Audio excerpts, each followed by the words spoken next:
네, 탈무드 계속 읽겠습니다.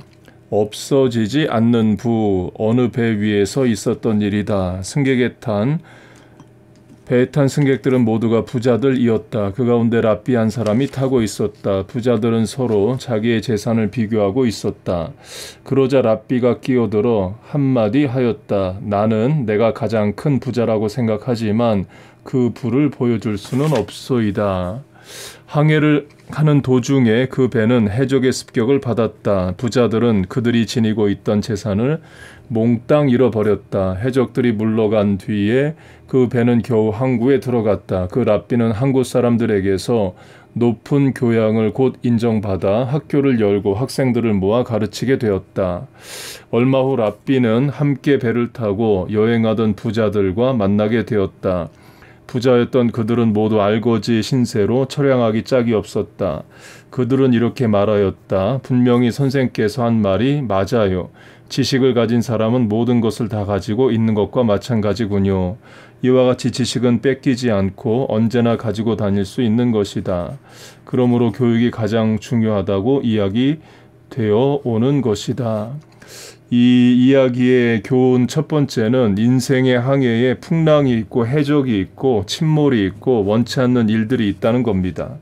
이 지금 코로나 바이러스도 마찬가지죠. 원치 않는 어려움 가운데 있어요. 학교도 못 가고 직장도 못 가고 예배로도 못 모이는 원치 않는 일들이 일어납니다. 그때 재산을 잃어버린다 말합니다. 그런데 랍비 안에 있던 지식은 있었다고 말해요. 신앙적으로 적용하면 우리 안에 믿음은 잃어버리면 안 됩니다. 믿음은 어려움 가운데서도 더 성장하고 자라나야 됩니다. 그래서 이 탈무드에서는 교육이 가장 중요하다고 말하는데 우리에게 적용하면 믿음이 가장 중요합니다. 상황은 계속 바뀝니다. 이번 코로나 바이러스 굉장히 어렵지만 우리 10년 뒤에 또 다른 무슨 어려움이 올지도 모르는 거예요. 사회적 어려움뿐만 아니라 개인적 어려움도 있습니다. 나이 들수록 병들고 또 경쟁력 떨어지고 그럴 수 있어요. 그때 우리가 또 뭘 잃어버리는 것이 아니라 이제는 큰 믿음으로 하나님 앞에 옳고 바르게 서기를 바랍니다. 그리고 우리 한인 부모들이 자녀들에게 공부하라고 말하는 이유는 돈이 없어서인 거죠. 물려줄 부동산, 동산 없고 교육만이 유일한 자녀 장래의 안전이라 생각하기 때문에 그래요. 부모의 안타까운 마음으로 자녀에게 이렇게 말을 하면 자녀들은 또 못 알아듣습니다. 그래서 공부 잘하는 비결은 남들보다 조금 더 철이 드는 거예요. 남들보다 조금 더 앉아있는 겁니다. 그러면 잘할 수 있는 거죠. 신앙생활도 마찬가지입니다. 남들보다 조금 더 기도하고 조금 더 찬송하고 조금 더 하나님 의지하면서 신앙은 성장합니다. 가난한 사람, 예전에는 가난하였지만 지금은 새로 일어선 부자가 있었다. 랍비 힐렐은 그에게 말 한 필과 마부를 주었다. 어느 날인데 마부가 보이지 않았다. 그 신흥 부자는 제 스스로 말을 끌고 5,000km 가까이 걸어서 갔다. 그러니까 부자가 되었지만 아직도 가난하게 산다는 거죠. 그러니까 부자면 고용 창출도 하고 해서 마부도 월급을 주서 그 가정 또 먹고 살게 하고 또 부자면은 재산을 잘 사용해서 또 여러 사람을 유익하게 해야 되는데 이 부자는 부자가 됐지만 가난한 사람처럼 산다는 거예요. 그래서 마부를 해고하고 자기가 직접 말을 끌고 갔다는 겁니다. 물론 이게 절약 정신도 되고 근면 검소도 될 수 있지만 또 부자는 부자의 책임이 있죠. 그러니까 부자가 자기만 먹을 걸 쌓아놓고 있으면 누가복음이 말하는 어리석은 부자가 되는 거죠. 부자는 돈을 잘 사용해서 예수님 비유에 나오는 포도원 주인처럼 여러 사람을 유익하게 하는, 그러니까 오후 3시, 5시에도 일거리를 못 찾는 사람들에게 일거리를 줄 수 있는 그런 부자가 이 시대에 많이 필요합니다. 오병이어로 하면 5,000명 먹을 분량의 빵을 혼자 가지고 있는 사람도 있지만 키즈밀, 어린아이 도시락 하나지만 예수님께 드려서 많은 사람이 먹을 수 있는 그런 일을 하는 사람도 있습니다. 주는 것이 받는 것보다 더 낫다. 예수님 사도행전에서 그렇게 말씀을 하시죠. 누가가 그것을 증거합니다. 그래서 부자의 사명 중 하나는 재물을 선하게 사용해서 여러 사람들에게 일용할 양식을 주는 거예요. 주기도문에도 그게 나오죠. 우리가 우리의 죄를 사하여 준 것 같이로 우리로 말하면서 우리의 일용할 양식을 위해서 기도하라고 말합니다. 예수 믿는 자에게 그러한 책임이 있습니다. 천국과 지옥. 어떤 사람이 그의 아버지에게 살찐 닭 한 마리를 잡아들였다. 아버지가 물었다. 이 닭을 어디서 구했느냐? 하지만 아들은 이렇게 말하였다. 아버지, 그런 건 마음 쓰지 마시고 많이 잡숫기나 하십시오. 그래서 아버지는 입을 다물고 말았다. 또 다른 한 사람은 물레방앗간에서 밀가루를 빻고 있는데 국왕이 전국의 방앗간 업자에게 소집령을 내렸다. 그는 방앗간 일을 아버지에게 맡기고 자신은 도성으로 갔다. 이 두 아들 가운데 누가 천국으로 가고 누가 지옥에 떨어졌다고 생각하는가? 그리고 그 까닭은 무엇인가?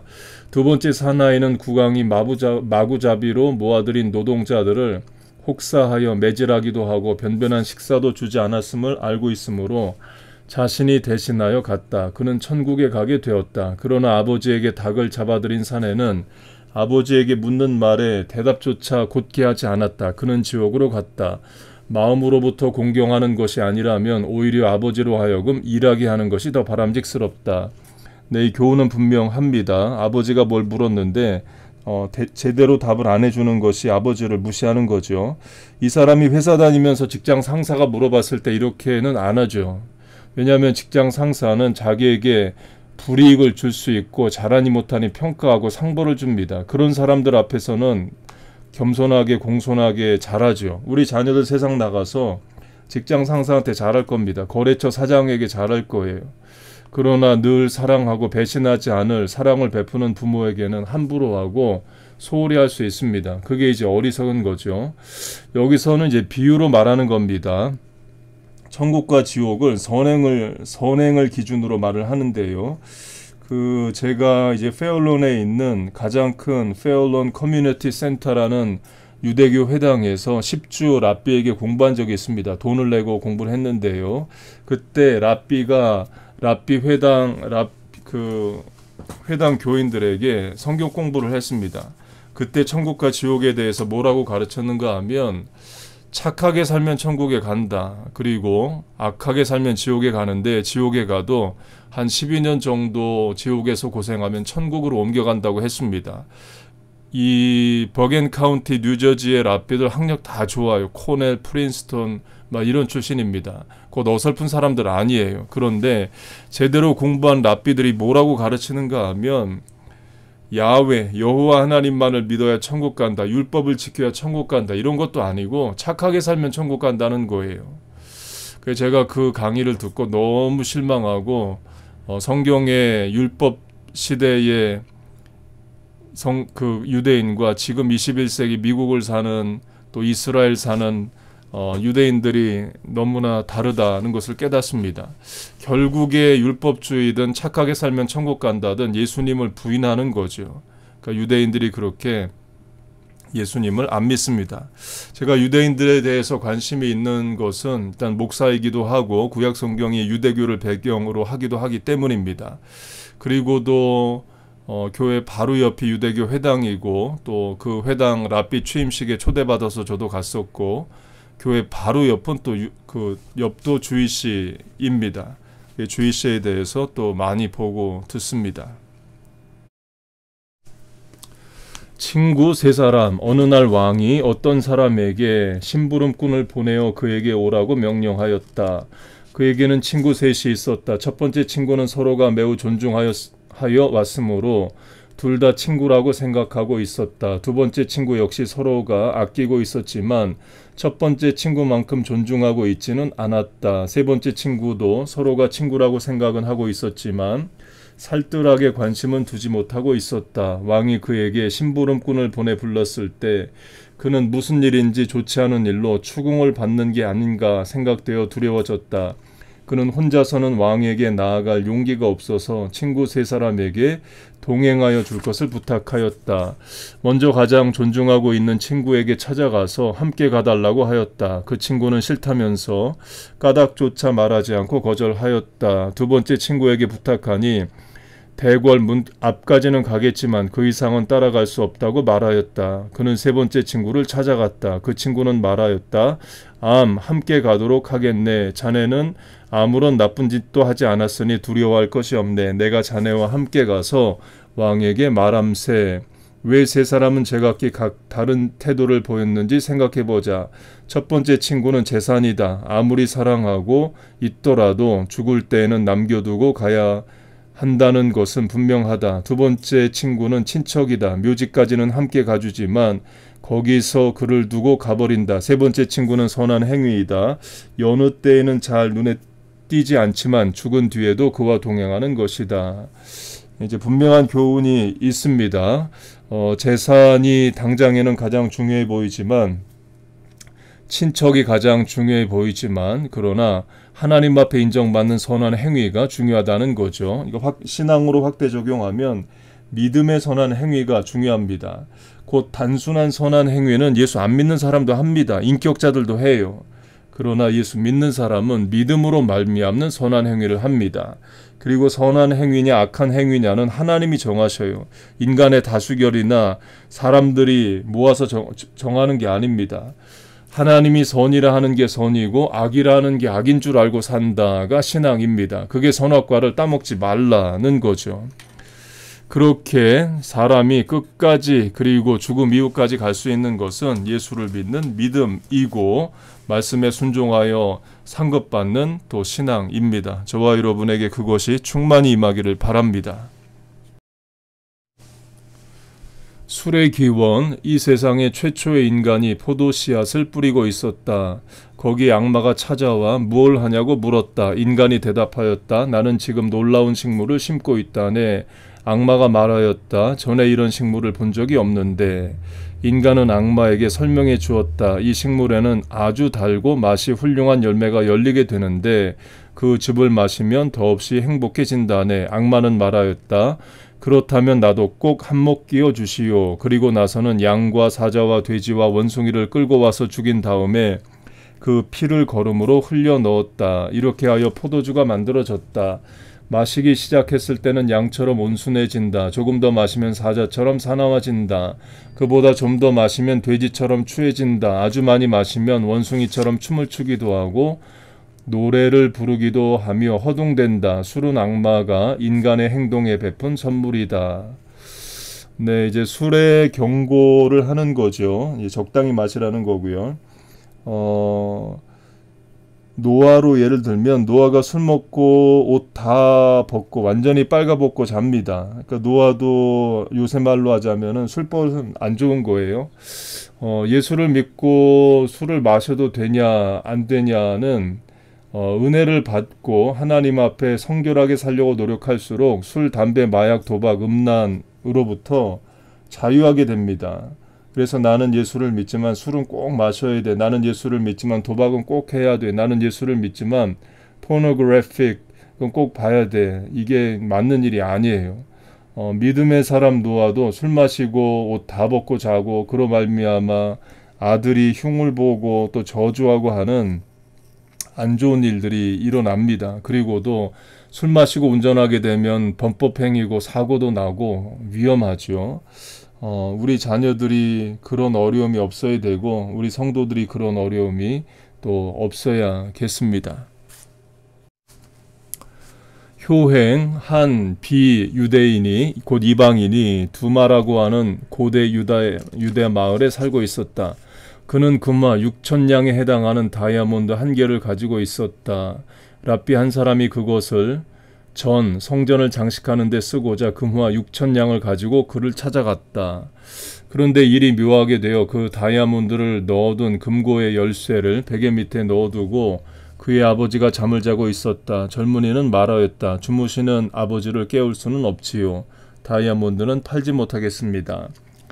그만큼 큼직한 돈벌이를 놓고서도 아버지의 잠을 깨울 수 없었다고 거절한 아들의 효성에 감동한 그 랍비는 이 이야기를 사람들에게 널리 전하였다. 그러니까 유대인들에게도 이제 효도의 실천이 있는 거죠. 그래서 그 효도라는 것은 공자맹자의 유교적 가르침만이 아닙니다. 성경도 분명히 내 부모를 공경하라라고 말했고 5번 계명이 그거죠. 이제 honor your parents. 내 부모를 공경하고 순종하라라고 말합니다. 제가 Raising Cain이라는 그 책이 한국어로 번역된 거를 전에 읽었는데요. 거기 보면 미국 백인 가정에서도 제대로 교육받은 가정에서는 부모가 오면 자녀들이 일어나서 인사하고 식탁에서 부모가 먼저 스푼 앤 포크를 들은 다음에 자녀들도 수저와 포크를 든다 이렇게 써 있습니다. 그 동서양의 보통의 공통의 가치가 있는 거죠. 그래서 물론 곧 우리는 유교식으로 자녀를 미국에서 가르쳐야 된다 그걸 말하는 건 아닙니다. 인류 보편의 공통적 가치와 또 성경이 말하는 부모의 역할을 우리가 잘 해야 됩니다. 그리고 이런 것들을 유스 패스터들이 자녀들에게 가르쳐야죠. Honor your parents. 내 부모를 공경하라. Be obedient to your father and mother. 내 아버지 어머니를 순종하라. 이런 것들 가르쳐야 애들이 부모한테 잘 하죠. 네, 그러니까 이거는 부모가 뭐 대접받자고 하는 게 아닙니다. 약속 있는 첫 계명이 내 부모를 공경하라 이에요. 10계명에 다 명령만 있는데 약속이 붙은 10계명이 5번 계명입니다. 내 부모를 공경하면 땅에서 잘되고 장수하리라. 하나님이 복을 주시겠다고 약속한 말씀이 있기 때문에 그래요. 그래서 우리의 자녀들이 복을 받고 잘되기 위해서도 부모를 공경해야 됩니다. 그것은 인간의 도리나 정의나 그걸 넘어서 하나님의 명령입니다.